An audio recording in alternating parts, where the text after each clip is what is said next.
La chronique bourse, la quotidienne Zone Bourse, Anthony Bondin.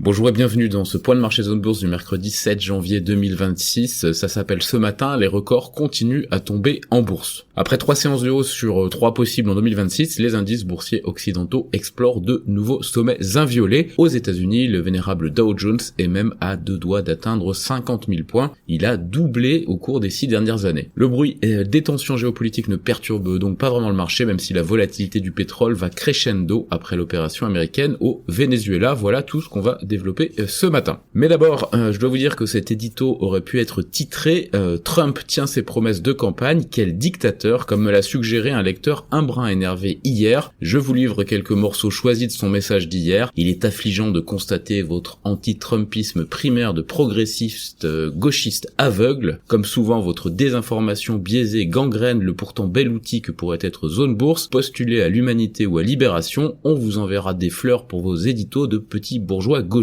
Allez, je vais être sympa, je vous file le prochain titre de votre édito. Trump tient ses promesses de campagne, quel dictateur. Me voilà rhabillé pour l'hiver. Cette diatribe me donne l'occasion de faire ici un rappel utile, alors plusieurs en réalité. Le premier rappel, c'est que personne n'est forcé de lire un article qui lui déplaît, même si objectivement confronter les points de vue évite de réfléchir en silo et donc en solo. Le second rappel, c'est que quand on n'est pas d'accord avec ce qui est écrit, il est toujours possible d'argumenter normalement sans aboyer, et aussi d'ailleurs de prendre le temps de lire les articles en entier, ça évite de débiter des âneries. Et le troisième, et c'est là où je veux en venir, c'est que cet édito quotidien s'emploie à donner des clés de compréhension et des pistes de réflexion avec un petit peu de divertissement et d'ironie quand c'est possible. En effet, je ne suis pas là pour convaincre qui que ce soit, et d'ailleurs le plus drôle dans tout ça, c'est qu'on m'a le plus souvent accusé de complaisance envers Donald Trump que le contraire. Pourquoi ? Parce que je pense que le président américain sait parfaitement où il va, qu'on l'aime ou qu'on l'aime pas d'ailleurs, et qu'il a lancé la plus grande transformation sociétale et géopolitique mondiale depuis des décennies, et ça c'est une clé d'entrée, pas un jugement de valeur ou une prise de position. Mais revenons à nos moutons boursiers.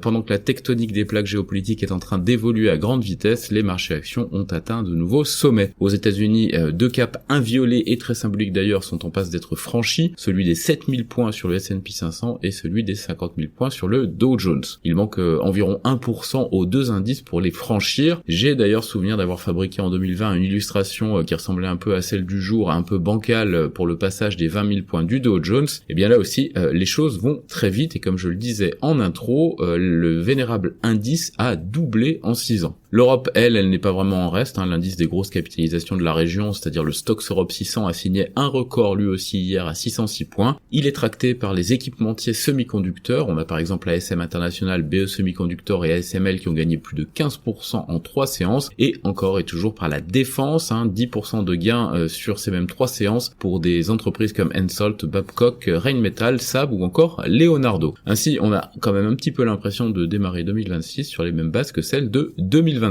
Côté agenda macro, ça s'étoffe aujourd'hui avec une série d'indicateurs sur l'emploi aux États-Unis. On aura l'enquête ADP à 14h15. L'enquête ADP, je vous rappelle qu'elle estime les créations d'emplois aux États-Unis sur le mois écoulé. Elle est très suivie car elle précède de peu le rapport officiel sur l'emploi qui sera publié lui vendredi. On a aussi l'enquête JOLTS à 16h. Elle est réalisée par le département du travail et elle mesure le nombre d'offres d'emploi disponibles sur le pénultième mois. Ces données sont certes plus anciennes mais elles restent utiles pour apprécier la tension du marché du travail. Le marché prendra aussi connaissance de l'indice ISM des services à 16h après une mauvaise surprise lundi sur son pendant manufacturier. Tous ces baromètres vont bien sûr permettre d'affiner les pronostics sur l'évolution des taux d'intérêt de la Banque centrale américaine dans les mois à venir. Côté matières premières, il y a pas mal de mouvements depuis hier soir. Le baril de Brent a reculé à $60 après que la Maison Blanche a annoncé que le Venezuela va expédier 50 millions de barils de brut vers les États-Unis. Les métaux industriels, eux, ils ont marqué le pas après leur ascension récente. Quant aux métaux précieux, ils baissent aussi assez fort même, puisque l'argent perd 4%, palladium 5% et le platine 6% ce matin. Du côté de l'or, on tient mieux le choc, moins 0,8%. Pourquoi ? Parce que l'or a des fondamentaux moins spéculatifs et a toujours son statut de valeur refuge à l'heure où la tension géopolitique remonte d'un cran. En Asie-Pacifique ce matin, le vert qui dominait le début d'année s'est un peu estompé sur fond de poursuite de la dégradation des relations sino-japonaises. Pékin a en effet dégainé des restrictions à l'exportation vers le Japon sur des produits et composants à usage militaire potentiel. Le Nikkei 225 au Japon donc recule de 1,1%, le Hang Seng à Hong Kong perd 1,3%, le Kospi en Corée, lui, il parvient à conserver 0,1% de gain. L'Australie, qui a peiné à démarrer en 2026, tire un peu peu mieux son épingle du jeu dans ce marché plus difficile en gagnant 0,2%. Les indicateurs avancés européens, eux, ils sont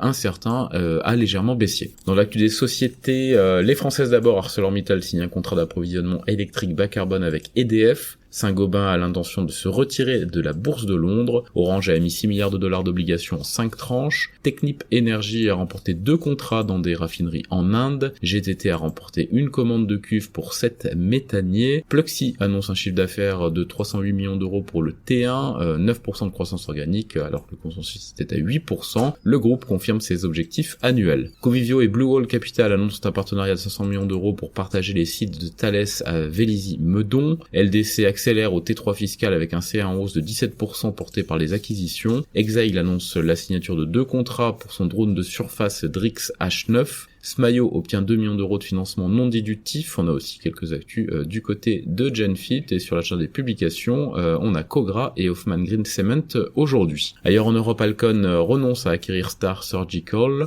Le rappel des produits nutritionnels pour nourrissons Nestlé touche désormais 25 marchés. Bayer poursuit les fabricants de vaccins de Covid-19 comme Pfizer, Moderna ou BioNTech pour usage de la technologie ARN messager. ThyssenKrupp pourrait vendre sa division acier à l'entreprise indienne Jindal Steel en plusieurs étapes, a appris Reuters. Sunrise Wind, filiale d'Ørsted, conteste à son tour en justice la suspension par les États-Unis du bail d'un projet éolien. Shell a signé un accord pour acquérir 35% des parts dans les blocs pétroliers angolais de Chevron selon Bloomberg. AB InBev investit 30 millions de dollars dans ses installations de Jacksonville aux États-Unis. Amrize va racheter l'entreprise américaine PB Materials et KBC Securities et Van Lanschot Kempen annoncent la création d'une co-entreprise dans le domaine des actions. Côté Amérique du Nord, Eli Lilly et Nimbus s'allient pour développer une pilule contre l'obésité. Par ailleurs, Lilly serait proche d'un rachat de Ventyx pour 1 milliard de dollars. Nvidia a fait savoir que ses prévisions de revenus optimistes publiées en octobre n'avaient fait que s'améliorer depuis. Chevron a affrété une flotte de navires qui fait route vers le Venezuela en tant que seul exportateur officiel depuis la chute de Maduro. Chevron qui préparerait par ailleurs à allier à Quantum Energy une offre de 22 milliards de dollars pour racheter les actifs internationaux de Lukoil. La Chine examine l'acquisition de Meta pour 2 milliards de dollars de la start-up spécialisée dans l'IA Manus selon le FT, et Marvel rachète XCON Technologies pour 540 millions de dollars. On a quelques publications de résultats prévues aujourd'hui aux États-Unis, Constellation Brands,